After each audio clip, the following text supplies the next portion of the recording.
Hoy vamos a hacer un viaje curioso, un viaje que empieza con historias épicas, casi de leyenda, y acaba, fíjate, en los formularios que rellenamos casi cada día. Vamos a ver cómo esos sistemas que hemos ido creando para organizar la información, bueno, pues acaban cambiando la forma en que vemos el mundo. Vamos a empezar por aquí, por una tensión fundamental, esa que hay entre las grandes visiones, los sueños que construyen naciones enteras y los detalles más mundanos pero que son absolutamente clave para que todo funcione. Es que todo empieza aquí, con la inspiración. Pensemos por un momento en movimientos como el sionista. No nacieron de un plan de empresa ni mucho menos. Nacieron de relatos que emocionaban, de poetas como Chaim Nachman Bialik o de visionarios como Theodor Herzl. Ellos fueron los que tejieron esa historia que al final encendió la mecha. Pero claro, aquí es donde choca todo, ¿no? Los sueños son potentísimos, qué duda cabe, pero con sueños no se construye un estado que funcione. No. Para eso hace falta gestionar una cantidad, pero una cantidad brutal de información práctica. Y vamos a ser sinceros, bastante aburrida. Entonces, ¿por qué insistimos tanto en los relatos? Pues porque, aunque no lo parezca, son la primera tecnología de la información que tuvo la humanidad. Y lo más increíble es que nuestros cerebros están diseñados a la perfección para ellas. Es que es algo evolutivo, ¿sabes? Nuestra mente es una máquina increíblemente eficiente para manejar narrativas, por complejas que sean. Pero no le pidas que haga lo mismo con datos en bruto. Los relatos, por así decirlo, son nuestro sistema operativo natural. Para que nos hagamos una idea de la cantidad de información que puede llegar a contener un relato, pensemos en el Ramayana, la gran epopeya hindú. Estamos hablando de 24.000 versos. Es una barbaridad de información para ser transmitida de forma oral de generación en generación. Y sin embargo, a pesar de lo larguísimo que es, una adaptación que se hizo para la tele en los años 80 se convirtió en la serie más vista del mundo. Más de 650 millones de espectadores. Ahí se ve el poder de una buena historia. Pero aquí, justo aquí, llegamos al punto de inflexión. El cerebro humano puede recordar una epopeya entera, pero no está hecho para memorizar miles y miles de registros de impuestos. Imposible.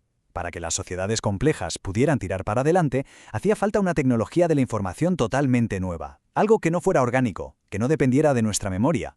Y esa tecnología fue el documento escrito. Así que vamos a esa primera gran solución tecnológica, las listas, los registros por escrito, y su increíble poder para darle forma al mundo. Esta es la idea clave, el meollo de la cuestión. Se suele hablar de los documentos como tigres de papel, como si no tuvieran fuerza, pero vaya si la tienen. Tienen un mordisco muy, muy real. ¿Y por qué? Pues porque no se limitan a representar la realidad, es que directamente la crean, se convierten en la versión oficial de la verdad. Y ojo, que a veces esa versión tiene más peso que la mismísima realidad. Mirad qué ejemplo histórico tan potente. En la antigua Siria, los contratos de préstamo no se cancelaban ni se anulaban, se mataban. El propio lenguaje ya nos está diciendo que trataban al documento como si fuera un ser vivo. Y las consecuencias de esto eran absolutamente literales. Daba igual que hubieras devuelto hasta la última moneda. Si esa tablilla de arcilla no se destruía físicamente, no se mataba, legalmente, la deuda seguía ahí. Esto demuestra algo fundamental. El documento no era un simple reflejo de la realidad. A efectos legales, era la realidad. Claro, como suele pasar, esta solución acabó creando un problema nuevo. De repente teníamos una cantidad ingobernable de documentos, y el reto era cómo encontrar la información que necesitabas en el momento justo. Fijaos en este contraste, que es brutal.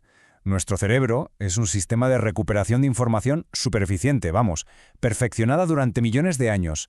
Un archivo, en cambio, es un caos que hemos creado nosotros, sin ningún tipo de organización natural. Esta metáfora lo clava. En un bosque hay un orden, hay patrones que hemos aprendido a interpretar. En cambio, los archivos no tienen ese orden natural. Tuvimos que inventárnoslo desde cero. Y así, para gestionar todos esos documentos, se inventó un sistema, la burocracia. Un sistema que, eso sí, traía un fallo de fábrica fundamental. Es que el propio nombre ya nos da una pista. Poder, desde el escritorio. El principio es sencillo, pero muy potente. Meterlo todo en cajas, en cajones, para que así siempre sepas dónde está cada cosa. Orden. Y aquí está el quid de la cuestión, el peaje que hay que pagar. Para poder mantener ese orden tan deseado, a la burocracia no le queda más remedio que obligar a la realidad, que es compleja, desordenada, caótica por naturaleza, a encajar en sus categorías. Y esas categorías, por definición, tienen que ser simples y rígidas. Seguro que esta situación le suena a todo el mundo.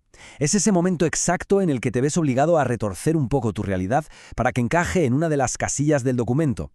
En ese instante estamos sacrificando un trocito de verdad, por el bien del sistema.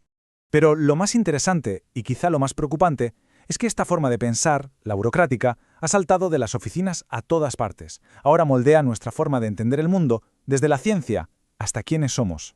A ver, pensemos en la biología, que es el ejemplo perfecto. Es como si la realidad se rebelara contra nuestras etiquetas. Tenemos ligres, que son mezcla de león y tigre, o los pislis, que son cruce de oso pardo y oso polar. Híbridos que según nuestras cajitas, pues no deberían ni existir. Y es que hasta en nuestro propio ADN tenemos restos de neandertal. La vida simplemente se niega a estarse quieta. Está todo el rato desdibujando esas líneas que con tanto esfuerzo intentamos trazar.